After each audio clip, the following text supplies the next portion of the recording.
पनीर की सब्जी।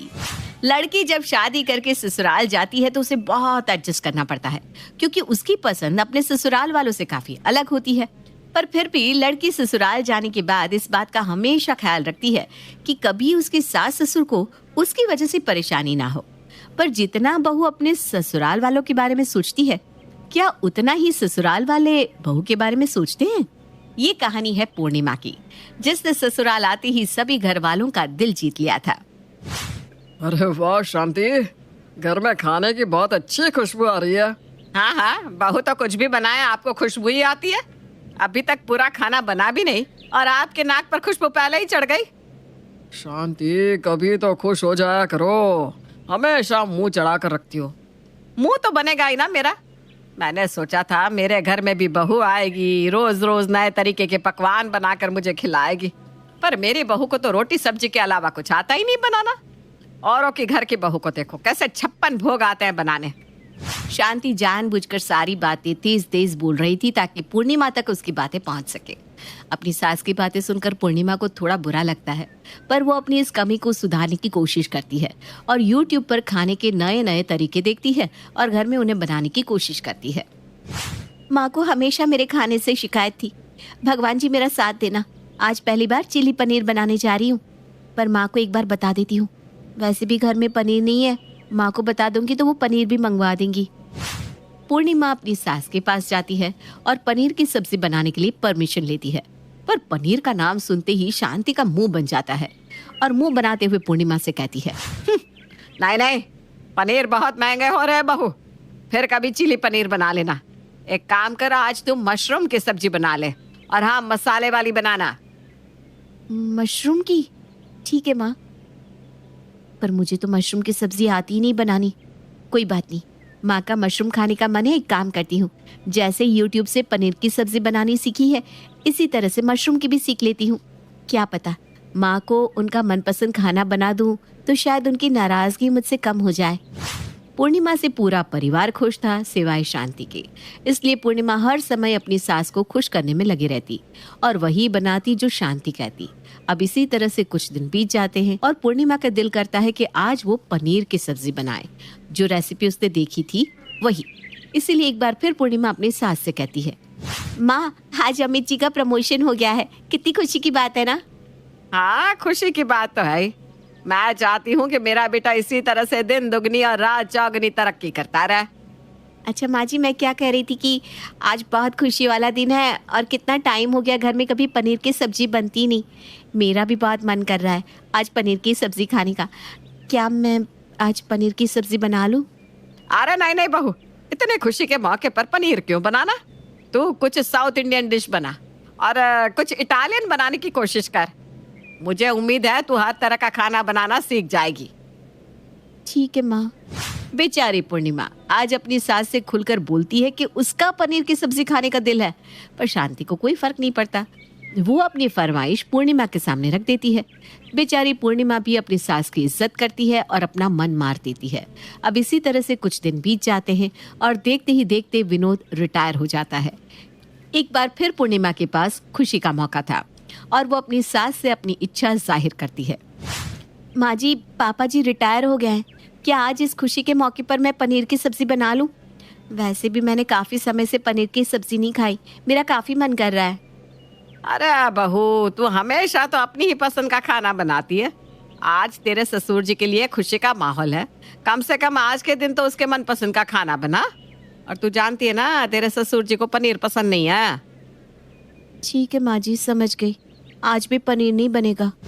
अपनी सास की बात सुनकर आज पूर्णिमा बहुत उदास हो जाती है और उस दिन के बाद फिर कभी भी पूर्णिमा अपनी सास के सामने अपनी इच्छा जाहिर नहीं करती।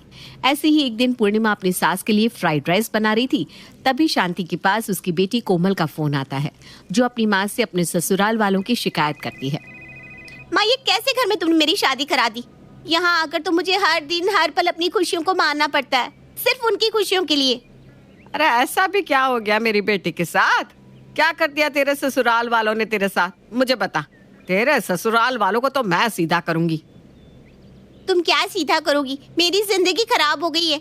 इस घर में मेरी पसंद का कभी कुछ बनता ही नहीं। यहाँ तक कि ये लोग मुझे मेरी पसंद का कुछ खाने भी नहीं देते। कुछ भी बोलो तो बहाने मार देती है मेरी खड़ूस सास। अरे ये क्या बात हुई? तेरे ससुराल वाले तो सच में बड़े ही निकम्मे और कंजूस है, जो तुझे तेरी पसंद का खाना भी नहीं खाने दे रहे।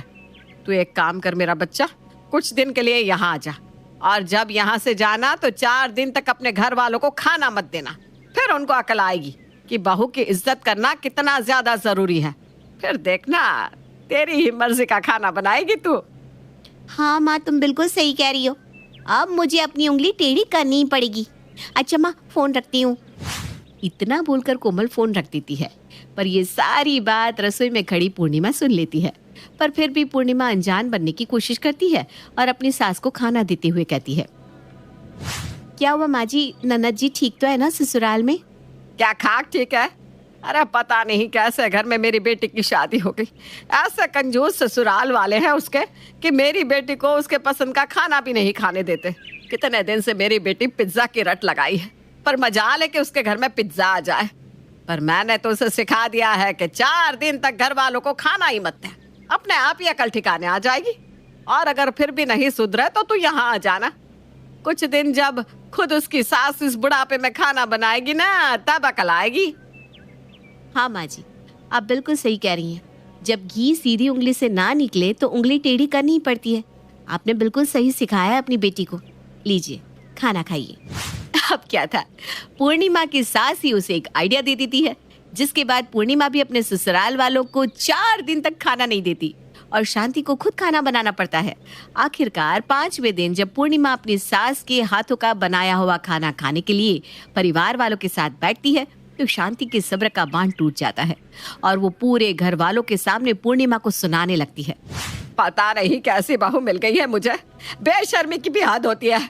अरे बहू, तुझसे खाना तो बनाया नहीं जाता, मुझ बुढ़िया से खाना बनवाकर तू रोज आराम से खा कैसे लेती है?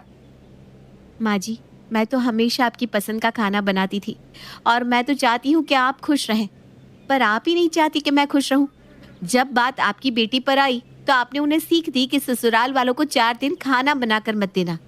बस वही सीख मैंने भी अपनाई, क्योंकि आप भी तो वही कर रही है ना जो ननद जी की सास उनके साथ कर रही थी। क्या हुआ बहू, तुम ऐसी बातें क्यों बोल रही हो? मुझे तो कुछ समझ में नहीं आ रहा कि क्या हो रहा है घर में। शांति, क्या हो रहा है ये सब? विनोद के पूछने पर भी पूर्णिमा कुछ भी नहीं बोलती और वहां से चली जाती है, जिसके बाद शांति अपने पति के सवालों का जवाब देती है। मुझे समझ में आ गया है, गलती मेरी ही है। अगर तुम्हें सब पता है और अगर तुम्हें पता है कि गलती तुम्हारी है तो अपनी गलती को सुधारो। पूर्णिमा की बातें सुनकर विनोद को कुछ समझ में नहीं आता, पर शांति सब समझ जाती है कि उसकी बहू क्या कहना चाह रही है। अगले दिन अपनी इस हरकत के लिए पूर्णिमा अपनी सास से माफी मांगती है। कल रात के लिए मुझे माफ कर दीजिएगा माँ जी, अब से पहले की तरह मैं ही रसोई संभालूंगी। मुझे बता दीजिए क्या बनाऊं? बहू, तुझे पनीर बहुत पसंद है ना, और बहुत दिनों से तेरा मन भी कर रहा था। एक काम कर, आज पनीर की सब्जी ही बना ले और अपनी सास को माफ कर दे बेटा। नहीं नहीं माँ जी, आप ऐसा मत बोलो। आपको आपकी गलती का एहसास कराने के चक्कर में मैं भी कुछ ज्यादा ही हद पार कर गई। नहीं बहू, तूने बिल्कुल सही किया, तेरा ये करना जरूरी था। मुझे अपनी बेटी का दुख नजर आया पर बहू का नहीं। जिस तरह मुझे पता चला कि मेरी बेटी को उसके मनपसंद का खाना नहीं खाने दिया जा रहा, उसी तरह जब तेरे घर वालों को ये पता चलेगा तो वो क्या सोचेंगे हमारे बारे में। अब से इस घर में सभी का ख्याल रखा जाएगा, और खास कर तेरा, क्योंकि तू हम सबका कितना ख्याल रखती है। इतना बोलकर शांति अपने दोनों हाथ जोड़कर अपनी बहू से माफी मांगती है, पर पूर्णिमा सारी पुरानी बातें भूल जाती है और अपनी सास को गले से लगा लेती है। जिसके बाद पूर्णिमा के ससुराल वाले भी पूर्णिमा का उतना ही ख्याल रखते हैं जितना पूर्णिमा अपने ससुराल वालों का रखती है।